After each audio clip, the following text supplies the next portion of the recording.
अस्सलामुअलैकुम guys, so we are back with another video. और आज जो है वो हम जो टॉपिक कर रहे हैं वो हमारे पास है एंटी माइक्रोबियल ड्रग्स। ठीक है, एंटी माइक्रोबियल में हमने ये हमारे पास जो है ना वो फार्मा का हमने सीरीज शुरू करेंगे जिसमें हम सारी जो है वो एंटी माइक्रोबियल ड्रग्स जो हैं वो हम करेंगे। ठीक है, अब हम कहते हैं हमारे पास एंटी माइक्रोबियल ड्रग्स के सबसे पहले हम अगर इंट्रो वगैरह देखें तो हमने बात की है कि जब भी हमारे पास कोई भी एंटी माइक्रोबियल जो ड्रग होते हैं वो हमारे पास दो तरह के होते हैं, आइदर दे आर बैक्टीरियोस्टैटिक और आइदर दे आर बैक्टीरियोसिडल।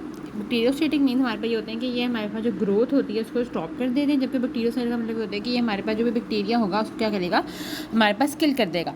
ठीक हो गया, ये हमारे पास जो भी हम ड्रग्स लेंगे या तो वो हमारे पास बैक्टीरियोसिडल होंगे या हमारे पास बैक्टीरियोस्टैटिक होंगे या आइदर हमारे पास बोथ भी हो सकते हैं। ठीक है, अब हम कहते हैं कि हमारे पास अगर हम देखिए हमारे पास मैकेनिज्म ऑफ एक्शन की अगर हम बात करें ना तो हम कहते हैं हमारे पास जो मैकेनिक ऑफ एक्शन है एंटी माइक्रोबियल ड्रग का वो हमें ना 3-4 मैकेनिज्म हैं वो ही हैं, उनमें से ही कोई ना कोई मैकेनिज्म जो है ना वो एंटी माइक्रोबियल ड्रग्स का होगा। ठीक है, तो सबसे पहले हमने अगर बैक्टीरिया का हम स्ट्रक्चर देखेंगे, हम कहते हैं हमारे पास स्ट्रक्चर में हमें पता है कि हमारे पास सेल वॉल होती है, फिर सेल मेम्ब्रेन होती है, ये हमारे पास राइबोसोम्स वगैरह प्रेजेंट होते हैं, कॉम्बिनेटिव मटेरियल प्रेजेंट होता है। ठीक है, ऐसी चीज़ें प्रेजेंट होती है। तो सबसे पहले अगर हम सेल वॉल है, सेल वॉल हम कहते हैं बहुत इंपॉर्टेंट स्ट्रक्चर जो है वो प्ले कर रही होती है, हमारे पास जो बैक्टीरिया होता है उसको ऑस्मोटिक ब्रश से बचा रही होती है। तो अगर हमारे पास जो है वो किसी तरीके से सेल वॉल ही ना रहे तो क्या होगा कि हमारे पास बैक्टीरिया की जो है वो लाइसिस हो जाएगी, बैक्टीरिया डेड हो जाएगा। तो सबसे पहला जो हमारे पास ड्रग होता है वो हम कहते हैं हमारे पास सेल वॉल इनहिबिटर होते हैं, सेल वॉल सिंथेसिस इनहिबिटर, यानी डिवाइडिंग जो हमारे पास सेल्स होंगे तो उसमें हमारे पास सेल वॉल के सिंथेसिस को इनहिबिट कर देंगे and they cause the bacterial function. ठीक है, तो वो हमारे पास क्या हो जाएंगे, ये हमारे पास हो जाएंगे बैक्टीरियो सेल वॉल इनहिबिटर हो जाएंगे। ठीक है, सबसे पहला हमारे पास जो मैकेनिज्म हो गया कि वो कि सेल वॉल की जो सिंथेसिस है उसको हमारे पास हमने इनहिबिट कर देना है। ठीक है, अब हमारे पास ये क्या है, सेकंड हमारे पास जो है वो क्या है कि हमने जो प्रोटीन सिंथेसिस है उसको अगर हम इनहिबिट कर दें बाय द ठीक है, जो कि हमारे पास राइबोसोम्स हो रही होती है उसको अगर हम जब इनहिबिट कर देंगे, प्रोटीन की सिंथेसिस नहीं होगी तो कुछ भी हमारे पास सारा जो चीज़ें होती है साइटोस्केलेटन में सारा कुछ प्रोटीन से होता है, तो भी हमारे पास जो बैक्टीरिया जो है वो हमारे पास जो है वो जिंदा नहीं रह पाएगा, उसकी ग्रोथ हमारे पास स्टॉप हो जाएगी। तो ये हमारे पास यहाँ से हो सकता है। ठीक है, तो हमारे पास जो सेकंड हो गया हमारे पास मैकेनिज्म ऑफ एक्शन, वो इधर हमारे पास क्या है कि प्रोटीन सिंथेसिस की हम इनहिबिट कर दें हमारे पास प्रोटीन सिंथेसिस को। ठीक है, थर्ड हमारे पास जो होता है वो हमारे पास होता है, हम क्या करें कि हमारे पास न्यूक्लिक एसिड जो है, जो जेनेटिक मटेरियल है उसकी हमारे पास जो सिंथेसिस है उसको हमारे पास अगर हम इनहिबिट कर देंगे, अगर न्यूक्लिक एसिड है उसकी हमारे पास ब्रेक डाउन कर देंगे तो भी हमारे पास जो है क्या होगा कि हमारे पास जो बैक्टीरिया है वो हमारे पास ग्रो नहीं कर पाएगा। ठीक है, तो मेनली हमारे पास जो हमारे पास हैं मैकेनिज्म ऑफ एक्शन वो मेनली हमारे पास ये है कि आइदर हम सेल वॉल को इनहिबिट करें, आइदर हम प्रोटीन सिंथेसिस को इनहिबिट करें और आइदर हम जो है वो न्यूक्लिक एसिड को जो है वो ब्रेक डाउन करें या उसको हमारे पास इनहिबिट करें। ठीक हो गया, अब हम कहते हैं हमारे पास जो फर्स्ट ड्रग है वो हमारे पास क्या है, हमारे पास पेनिसिलिन है। ठीक है, penicillin is the from the group of the cell wall inhibitor. Cell wall inhibitor में हमारे पास मेन जो है वो हमने दो ही पढ़ने हैं। ठीक है, एक हमारे पास पेनिसिलिन हम पढ़ेंगे और दूसरा हमारे पास क्या पढ़ेंगे, हम सेफेलोस्पोरिन पढ़ेंगे। ठीक है, अगर हम पेनिसिलिन की बात करें तो सबसे पहले हम इसका मैकेनिज्म ऑफ एक्शन ही देख लेते हैं कि ये इनहिबिट करता है सेल वॉल की सिंथेसिस को बाय इनहिबिटिंग ट्रांसपेप्टिडेज एंजाइम। ठीक है, ट्रांसपेप्टिडेज एंजाइम हम कहते हैं हमारे पास क्या कर रहा होता है कि ये हमारे पास क्रॉस लिंकिंग कर रहा होता है ऑफ द पेप्टाइड्स में। ठीक है, अब हम देखते हैं कि हमारे पास ये क्या होता है। ठीक है, अगर हम देखें स्ट्रक्चर ऑफ द बैक्टीरिया देखें, बैक्टीरिया से सेल वॉल का स्ट्रक्चर देखें। ठीक है, तो इस तरीके से हमारे पास जो है ना ये बैक्टीरिया के सेल वॉल का है। ठीक है, इसमें हम कहते हैं हमारे पास जो है ना वो शुगर्स हमारे पास प्रेजेंट होती हैं। ठीक है, वो हमारे पास होती है नैग और नैम। ठीक है, ऑल्टरनेटिंगली हमारे पास नैम और नैग प्रेजेंट होगा। NAG is N acetyl glucosamine and NAM is N acetyl muramic acid हमारे पास होता है। ठीक है, फिर नैम, फिर नैग, फिर नैम, नैग होता है। और हर जो नैम होता है उसके ऊपर हमारे पास जो है ना वो अमाइनो एसिड से कुछ हमारे पास जो लाइक पेप्टाइड की हमारे पास जो है ना वो चेन होती है। ठीक है, इसमें एलानिन होगा, डी ग्लूटामेट, एल लाइसिन। ठीक है, डिफरेंट अमाइनो एसिड हमारे पास होते हैं अटैच।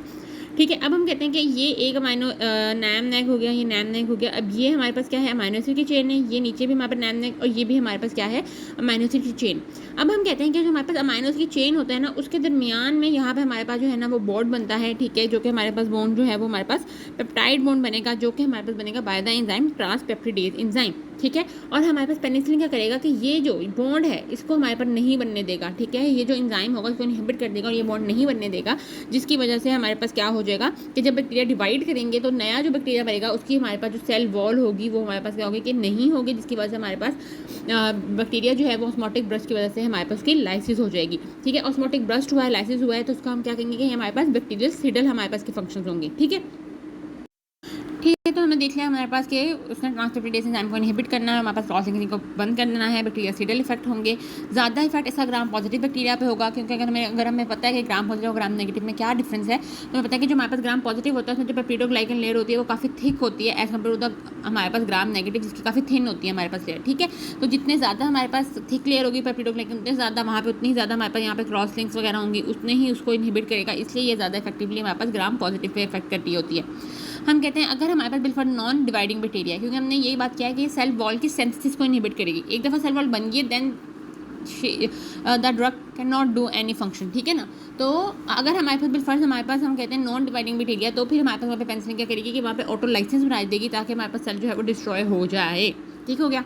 अब हम कहते हैं ये हमारे पास वो मैकेनिज्म ऑफ एक्शन जो है वो क्या है, हमारे पास जो भी हमने ड्रग दी है वो क्या इफेक्ट करेगी बैक्टीरिया के ऊपर, it is called the mechanism of action. ठीक है, जो कि हमारे पास in the branch of the pharmacodynamics आता है।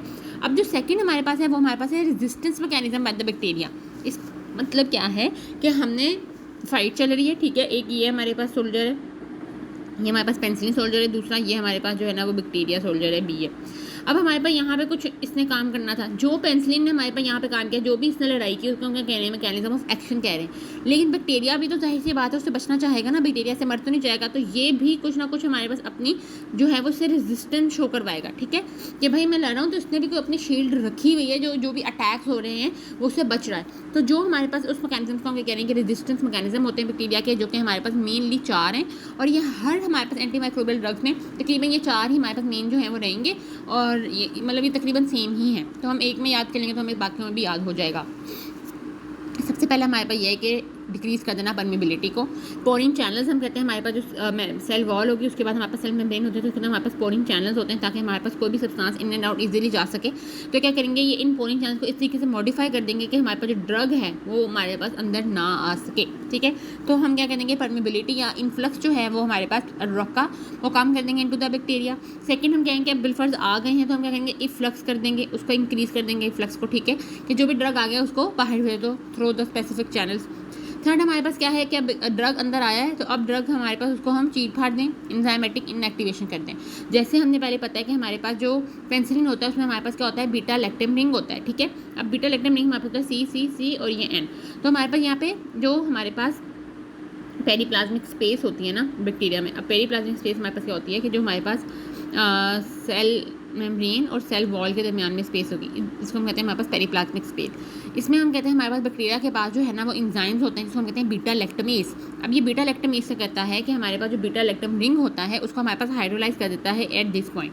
ठीक है, जिसकी वजह से हमारे पास क्या होगा, बीटा लैक्टम रिंग ही हमारे पास जो है वो हमारे पास ब्रेक डाउन हो जाएगा, तो हमारे पास जो है वो ये जो ड्रग है वो हमारे पास फंक्शन नहीं कर पाएगी। ठीक हो गया। Now the fourth mechanism is altered BPPs, यानी ऑल्टर कर देंगे हम पेनिसिलिन बाइंडिंग प्रोटीन्स को, यानी हमारे पास जो पेनिसिलिन होगी जब वो बैक्टीरिया के अंदर जाएगी तो एक स्पेसिफिक रिसेप्टर या प्रोटीन होगा जिसके ऊपर पेनिसिलिन आकर बाइंड करेगी। ठीक है, तो ये जो हमारे पास पेनिसिलिन बाइंडिंग प्रोटीन्स हैं हम इसको ही ऑल्टर अगर कर दें तो भी हमारे पास क्या हो जाएगा कि हमारे पास पेनिसिलिन जो है वो अपना काम नहीं कर सकेगी। So this are the 4 mechanism by which bacteria shows resistance towards the penicillin. अभी तक हमने देख लिया हमारे पास जो है वो पेनिसिलिन का बेसिक स्ट्रक्चर, पेनिसिलिन का हमने मैकेनिज्म ऑफ एक्शन देखा, हमने रेजिस्टेंस मैकेनिज्म देखे by the bacteria, and now we are going towards classification of the penicillin. हम कहते हैं हमारे पास पेनिसिलिन जो होती है ना वो हमारे पास 2 होंगी, एक हमारे पास होती है नेचुरल पेनिसिलिन और एक हमारे पास होती है सेमी सिंथेटिक पेनिसिलिन। सबसे पहले हम नेचुरल अगर पेनिसिलिन को देखें तो हम कहते हैं नेचुरल पेनिसिलिन हमारे पास एक ही है जिसको हम कहते हैं हमारे पास पेनिसिलिन G, जिसको हम बेंजाइल पेनिसिलिन भी कह रहे होते हैं। लेकिन हमने देखा कि जो हमारे पास नेचुरल पेनिसिलिन है उसके अंदर हमारे पास कुछ ना कुछ लिमिटेशंस हैं। अब वो लिमिटेशन हमारे पास क्या थी कि वो एक तो एसिड अनस्टेबल थी, यानी एसिड में जब भी हम उसको एसिड के साथ उसका इंट्रैक्शन होता था तो वो हमारे पास ब्रेक डाउन हो जाती थी, स्टेबल नहीं थी। यानी हमारे पास स्टमक में HCl प्रेजेंट है, ठीक है ना, अगर हम वो देंगे तो वो स्टमक अगर वो एसिड अनस्टेबल होगी तो वो तो हमारे पास डिग्रेड हो जाएगी इनटू द स्टमक, तो हमारे पास कोई फ़ायदा नहीं होगा। फिर हमारे पास हमने देखा सेकेंडली कि वो पेनिसिलिनेज डिग्रेडेबल है, यानी पेनिसिलिनेज या बीटा लैक्टमेज हम एक ही बात कह सकते हैं कि जो ये एंजाइम्स हैं वो इनको इजीली पेनिसिलिन नेचुरल पेनिसिलिन जो है उसको ब्रेक डाउन कर लेते हैं, तो हमारे पास वो इफेक्ट जो है वो प्रोड्यूस नहीं कर पा रही है। थर्ड हमने देखा कि बहुत ही नैरो स्पेक्ट्रम है, यानी बहुत ही कुछ बैक्टीरिया के ऊपर काम करती है, बहुत ज़्यादा wide range of the bacteria के ऊपर काम नहीं कर रही हमारे पास natural penicillin which is penicillin G। ठीक है। तो फिर हमारे पास जो साइंटिस्ट हैं उन्होंने क्या किया कि जो लिमिटेशंस हैं, ये 3 लिमिटेशन का एसिड अनस्टेबल है, पेनिसिलिनेज डिग्रेडेबल है एंड नैरो स्पेक्ट्रम है, इन तीनों को हमारे पास उन्होंने जहन में रखा और इसके हिसाब से उन्होंने सेमी सिंथेटिक हमारे पास जो है ना वो पेनिसिलिन बनाई। ठीक है। तो उसमें हमारे पास अब सबसे पहली उन्होंने क्या पेनिसिलिन जो बनाई वो हमारे पास थी एसिड रेजिस्टेंस। कि सबसे पहले तो मसला ये था ना कि हमारे पास जाएगी स्टमक में ही खत्म हो जाएगी, कोई काम नहीं कर पाएगी। तो उन्होंने कहा कि भाई हम इसको कहीं ना कहीं से सिस्टमैटिक सर्कुलेशन में तो पहुँचाएं, इसको ब्लड में तो पहुँचाएं, बाद में देखेंगे कैसे काम कर रही है। ठीक है। तो सबसे पहले उन्होंने हमारे पास क्या किया, एसिड रेजिस्टेंट पेनिसिलिन बनाई। इसके अंदर बाकी सारे मसले हैं कि ये पेनिसिलिनेज डिग्रेडेबल है और उसका भी स्पेक्ट्रम नैरो है, लेकिन ये क्या है, एसिड अनस्टेबल नहीं है, ये एसिड स्टेबल है। ठीक है। इसको हम क्या कहते हैं हमारे पास, इसको हम कहते हैं हमारे पास पेनिसिलिन वी कहते हैं। ठीक है। पेनिसिलिन वी कहेंगे, ये हमारे पास स्ट्रेप्टोकोकाई, निमोकोकाई, ट्रेपोनीमा, इन सब के अगेंस्ट जो है वो हमारे पास एक्ट करती है। ठीक है। फिर हमारे पास इन्होंने जो सेकंड हमारे पास बनाई, उन्होंने देखा कि हो बरिशा की काम कर ली। अब ये हमारे पास जो बैक्टीरिया स्ट्रेप्टोकोकाई, निमोकोकाई, इनमें इतने अच्छे बीटा लैक्टमेज नहीं होंगे तो ये काम करके, लेकिन कुछ हमारे पास बैक्टीरिया हमने देखा ओहो इनमें तो बीटा लैक्टमेज है, ये तो जाकर डिग्रेड हो जा रही है, ब्लड में पहुँच रही है, बैक्टीरिया के पास भी जा रही है, लेकिन बैक्टीरिया को डिग्रेड कर रहा है। फिर इन्होंने क्या किया कि इन्होंने फिर हमारे पास जो है वो बीटा लैक्टमेज रेजिस्टेंट हमारे पास पेनिसिलिन बनाई, जिसका हम निमोनिक क्या कर सकते हैं, कॉन्डम। ठीक है। सी से हमारे पास क्लॉक्सासिलिन, ओ से ऑक्सासिलिन, एन से नेफिसिलिन, डी से डाइक्लॉक्सासिलिन और एम से हमारे पास जो है वो मेथिसिलिन होगा। ठीक हो गया। ये हमारे पास जो है वो हमारे पास 5 हमारे पास जो है ना वो पेनिसिलिन हमारे पास बनी, जिनको जो हमारे पास एक्ट करेंगे अगेंस्ट द स्टेफाइलोकोकाई। लेकिन अभी भी हमारे पास एक मसला था, वो ये क्या था कि ये बहुत ही नैरो स्पेक्ट्रम थी। ठीक है। अब नैरो स्पेक्ट्रम में हमारे पास जो है वो बहुत ही कम बैक्टीरिया के ऊपर एक्ट करी थी। ठीक है। देखो सिर्फ स्टेफलो पे करिए या सिर्फ स्ट्रेप्टो पे करिए, वाइड रेंज पे करिए, फिर नहीं करी। तो उसके लिए इन्होंने बनाई हमारे पास एक्सटेंडेड स्पेक्ट्रम हमारे पास पेनिसिलिन बनाई। अब उस एक्सटेंडेड स्पेक्ट्रम में इसने क्या किया कि हमारे पास ये बीटा लैक्टम रिंग है और यहाँ पे हमारे पास इसकी साइड चेन होती है, तो उसकी साइड चेन में डिफरेंट चीज़ें डाली। पहले उन्होंने अमाइनो डाला, फिर उसके बाद उन्होंने कार्बोक्सी डाला। ठीक है। फिर यूरिडो डाला। इस तरह से हमारे पास डिफरेंट चीज़ें डाली। तो इस हिसाब से इसको हमने फिर फर्दर 3 कैटेगरीज में डिवाइड कर दिया है, अमाइनो, कार्बोक्सी एंड यूरिडो। अमाइनो में आते हैं ए से अमाइनो, ए से हमारे पास 2A, एम्पिसिलिन, एमोक्सासिलिन। ये हमारे पास देखो कितने सारे बैक्टीरिया पे काम करिए, ग्राम पॉजिटिव कोकाई पे भी काम करिए, लिस्टीरिया, इकोलाई, एच पाइलोरी, ये सारे हमारे पास क्या है, ग्राम नेगेटिव बेसिलाई हैं, इनके अगेंस्ट में हमारे पास काम करी होगी। कार्बोक्सी में हम याद कर सकते हैं CT, कार्बेनिसिलिन और टाइकैरेसिलिन, ये हमारे पास इन सब पे तो काम करी है। इसके अलावा हमारे पास ये क्या करिए, सूडोमोनास पे भी काम करिए, प्रोटियस पे भी काम करी है, और हमारे पास ये ग्राम नेगेटिव तो हमारे पास ये इन पे काम करिए। ठीक है। इस पे भी काम करिए, ग्राम पॉजिटिव कोकाई पे भी काम करेगी ये। ठीक है। जो कार्बोक्सी वाले काम पॉजिटिव पे भी करेगी, इन ग्राम नेगेटिव पे भी करेगी, सूडोमोनास और प्रोटियस भी एक्स्ट्रा में करेगी। ठीक है। फिर हमारे पास यूरिडो है, यूरिडो में हमने याद कर देना है मैप। ठीक है। मेजोसिलिन, एजोसिलिन, पाइपेरोसिलिन, ये हम कहते हैं हमारे पास ग्राम पॉजिटिव कोकाई पे काम करेगी, ग्राम नेगेटिव रोड्स पे काम करेगी, और हमारे पास सूडोमोनास के ऊपर भी हमारे पास से काम करना है। ठीक है। इसमें हमारे पास स्पेक्ट्रम और ज़्यादा हमारे पास का इंक्रीज हो गया है। ठीक है। ठीक है। तो ये हमारे पास जो है ना वो हमारे पास जो है ना वो क्लासिफिकेशन थी। ठीक है। सबसे हम कहते हैं हमारे पास जो कि क्या उसका नाम है, सबसे हमारे पास जो ब्रॉड स्पेक्ट्रम है, वेरी ब्रॉड स्पेक्ट्रम है, वो हम कहते हैं हमारे पास यूरिडो का होता है, क्योंकि हमारे पास यहाँ पर जो कार्बोक्सी है हम देखेंगे तो हमारे पास कार्बोक्सी और ये तकरीबन सेम ही लग रहे हैं, लेकिन हमारे पास यहाँ पर जो सूडोमोनास के अगेंस्ट कार्बोक्सी की एक्टिविटी इतनी अच्छी नहीं है, लेकिन इसकी बहुत अच्छी एक्टिविटी है। तो अगर हमारे पास कोई भी MCQs वगैरह आ रहा है कि सबसे हमारे पास ब्रॉड स्पेक्ट्रम हमारे पास जो पेनिसिलिन है वो कौन सी है, तो वो हमारे पास यूरिडो है। ये मैप में वाली जो मैप वाली है, ये सारी हमारे पास क्या है, हमारे पास जो है ना वो वेरी ब्रॉड स्पेक्ट्रम है। ठीक है।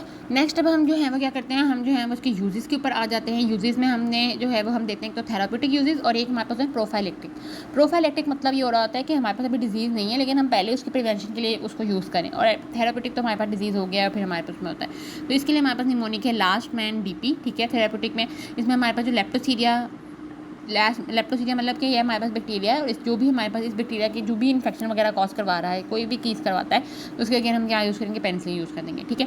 लेप्टोसीरिया, A से टिनोमाइसिस, S से हमारे पास स्ट्रेप्टोकोकाई एंड स्टेफिलोकोकाई। ठीक है। T से हमारे पास ट्रेपोनीमा, M से हमारे पास मेनिंजोकोकस, A से एंथ्रेक्स, N से पूरा से हमारे पास एंथ्रेक्स होगा। ठीक है। D से हमारे पास डिप्थेरिया और P से हमारे पास होगा निमोकोकस। ठीक है। ये हमारे पास थेराप्यूटिक थे। प्रोफाइलेटिक्स में हमने याद किया हुआ है रब। ठीक है। रब से हमने याद किया हुआ है आर से रिमोटिक फेवर, A से A ग्रेनुलोसाइटोसिस, यानी हमारे पास वाइट ब्लड सेल्स जो हैं हमारे पास ग्रेन्यूल वाले, यानी न्यूट्रोफिल्स, बेसोफिल, ये हमारे पास जब नहीं है तो वहाँ पे हम यूज़ करेंगे। बैक्टीरियल एंडोकार्डाइटिस के अंदर हम इसको जो है वो यूज़ करने वाले हैं। ठीक हो गया। फिर उसके बाद अगर हम एडवर्स इफेक्ट्स की बात करें तो एडवर्स इफेक्ट्स में हम कहते हैं हमारे पास ये जो है वो हाइपर सेंसिटिविटी करवाता है, हमारे पास नेफ्राइटिस करवाएगा, न्यूरोटॉक्सिसिटी कराता है, डायरिया कराता है और जेरिश हेक्समन रिएक्शन करवा रहा होता है। ठीक है, इसमें हम कहते हैं हमारे पास जो है ना वो क्या हो रहा होता है कि हमारे पास जो है वो सेफिलिस जो होता है ना, जब हम सेफिलिस की ट्रीटमेंट कर रहे होंगे, ठीक है, तो जब भी हम कहते हैं हमारे पास जो सेफिलिस का पेशेंट है ना, उसके अंदर जब हमने क्या उसको किया कि हमारे पास सेफिलिस का पेशेंट था, ठीक है, उसके अंदर हमने इसको जो है ना वो पेनिसिलिन दे दी। जब उन्होंने पेनिसिलिन दी ना तो वहाँ पे हमारे पास क्या हो जाएगा कि जो हमारे पास स्पायरोचीट्स वगैरह थे, ठीक है, स्पायरोकिटल जो हमारे पास सेफिलिक के जो हमारे पास मटेरियल था उसकी लाइसिस हुई और वो हमारे पास क्या आ गया, ब्लड में आ गए। जब वो हमारे पास ब्लड में आएंगे तो वो हमारे पास जो है ना वो एक रिएक्शन कॉज करवाता है, इसको हम कहते हैं हमारे पास शिवरिंग, फीवर होता है, हमारे पास मलेरिया वगैरह होता है। लेकिन इसमें हम क्या कहेंगे कि इसमें हमें जो है वो एस्पिरिन हम दे सकते हैं उस सिम्टम को रिलीफ करने के लिए, हमें जो पेनिसिलिन होती है वो हमें कंटिन्यू रखनी होती है, तो वो हमारे पास खुद ही जो है ना वो सिम्टम्स रिजॉल्व हो रहे होते हैं, क्योंकि वो हमारे पास बैक्टीरिया को तोड़ रही होती है, इसके लिटिक प्रोडक्ट जो है वो हमारे पास आ रहे होते हैं। लेकिन एट द फर्स्ट हमारे पास जो है ना वो रिएक्शन हो जाएगा, उसको कहेंगे जेरिश हेक्समन रिएक्शन। तो ये हमारे पास जो है वो इंपॉर्टेंट है इन द सेफिलिस। इसके लिए हमारे पास जो निमोनिक्स है वो इस तरह हम डाल सकते हैं डीजे हैप्पी न्यू ईयर। ठीक है, DJ happy new year. DJ से डायरिया, जी से जेरिश रिएक्शंस, एच से हमारे पास जो है वो हाइपर सेंसिटिविटी, एन से हमारे पास जो है वो नेफ्राइटिस होगा। ठीक है, और एन से ही हमारे पास एक और न्यूरोटॉक्सिसिटी होगी। ठीक है,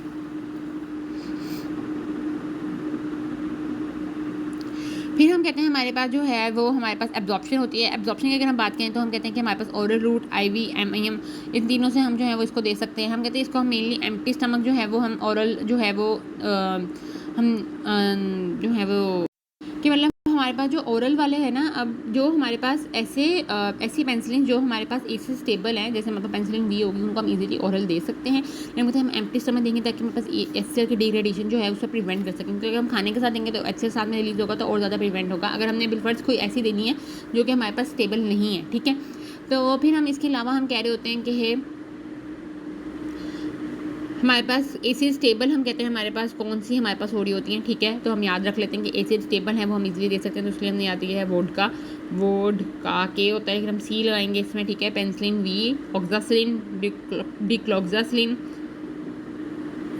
क्लोक्सासिलिन और हमारे पास जो है ना वो एम्पिसिलिन एंड एमोक्सिसिलिन, ये हमारे पास सारी की सारी जो है वो हमारे पास एसिड स्टेबल है, तो इनको हम ऑरली दे सकते हैं। बाकी या तो हम आईवी में देंगे या आईवी के थ्रू देंगे। फिर हम कहते हैं अगर डिस्ट्रीब्यूशन की बात करें तो ये इजीली हमारे पास क्रॉस कर लेता है प्लेसेंटा मेम्ब्रेन को, लेकिन हमारे पास टेराटोजेनिक नहीं है, कोई भी हमारे पास एब्नॉर्मैलिटीज कॉज नहीं करवाएगा फीटस में। सेकंड हमारे पास ये है कि हम इसको जो है वो सीएसएफ के अंदर भी नहीं जाता, ना ही बोन्स अंदर जाता है। एक्सक्रीशन की बात करें तो सारी की सारी जो ड्रग्स हैं वो हमारे पास क्रिएट होती हैं बाय द किडनी, एक्सेप्ट हमारे पास जो याद है वो हमारे पास मेन है याद रखने के लिए नेफिसिलिन एंड ऑक्सासिलिन, जो कि हमारे पास लिवर में बाइल के थ्रू जो है वो हमारे पास एक्सक्रीट आउट हो रही होती है। फिर हम कहते हैं हमारे पास कुछ और ड्रग्स आ रहे होते हैं जिनको हम कहते हैं हमारे पास बीटा लैक्टेमेस इनहिबिटर। ठीक है, अब बीटा लैक्टेमेस इनहिबिटर में हमारे पास क्या होगा कि ये हमारे पास हम पहले ये ड्रग देंगे, हमें ड्रग दिया, ये जाएंगे और जाके जो बीटा लैक्टेमेस एंजाइम है उसको इनहिबिट कर देंगे, और फिर उसके बाद हम जो है वो पेंसिलिन देंगे। अब पेंसिलिन हमने जो है वो दी तो ऑलरेडी बीटा लैक्टेमेस इनहिबिट है, तो वो उसके ऊपर हमारे पास काम नहीं कर पाएंगे, तो इसलिए हम इसको जो है ना वो इससे हमारे पास बचा सकते हैं। लेकिन हम दो ड्रग्स जो है वो नहीं दे रहे होते, तो इसमें हम कहते हैं कि हम कॉम्बिनेशन में हम उसको यूज़ कर लेते हैं, यानी हम पेंसिलिन को और बीटा लैक्टेमेस इनहिबिटर्स को जो है वो हमारे पास कॉम्बिनेशन में यूज़ करते हैं। इसमें ये होता है कि हमारे पास जो बीटा लैक्टेमेस इनहिबिटर होती है वो जाएगी और जाकर हमारे पास जो है ना वो बीटा लैक्टेमेस एंजाइम्स को हमारे पास ब्लॉक कर देगी। अब जब पेंसिलिन जाएगी तो पेंसिलिन इजीली हमारे पास जो है वो अपना काम कर सकती है। हम कहते हैं बीटा लैक्टेमेस इनहिबिटर जो है वो हमारे पास 3 है, TCS, टी से टैजोबैक्टम, सेल्बैक्टम और हमारे पास जो है ना कैलवुलैनिक एसिड होता है। अब हम कहते हैं इसको कैलवुलैनिक एसिड होता है, उसको हम एमोक्सिसिलिन के साथ जो है वो अटैच करके देते हैं, सेल्बैक्टम को हम एम्पिसिलिन के साथ अटैच करके देते हैं और टैजोबैक्टम को पाइपेरासिलिन के साथ जो है वो अटैच करके दे रहे होते हैं। उसको कॉम्बिनेशन के अंदर हमारे पास जो है वो दे रहे होते हैं और एक साइनर्जिस्टिक हमारे पास हो रहा होता है कि वो एक्टिविटी हमारे पास उसकी इंक्रीज हो जाती है और हमारे पास जो है ना वो काम अच्छे से हो पा रहा होता है। ठीक हो गया, so that's all about the penicillin, जिसमें हमने उसकी जो है वो स्ट्रक्चर देखा, हमने उसका मैकेनिज्म ऑफ एक्शन देखा, रेजिस्टेंस मैकेनिज्म देखा, फिर हमने उसकी जो है क्लासिफिकेशन देखी, उसके यूजेस देखे, एडवर्स इफेक्ट देखे, एब्जॉर्प्शन डिस्ट्रीब्यूशन वगैरह जो है वो हमने सारी देख ली। It is one of the cell wall synthesis inhibitor in the bacteria in antimicrobial drugs. Next जो है वो इंशाल्लाह हम इसी की फैमिली में से जो सेकंड हम देखेंगे वो हमारे पास जो है वो हमने देखना है सेफेलोस्पोरिन, और फिर उसके बाद हम नेक्स्ट मूव ऑन करते जाएंगे इस सीरीज में प्रोटीन सिंथेसिस इनहिबिटर के ऊपर और न्यूक्लिक एसिड सिंथेसिस इनहिबिटर्स के ऊपर।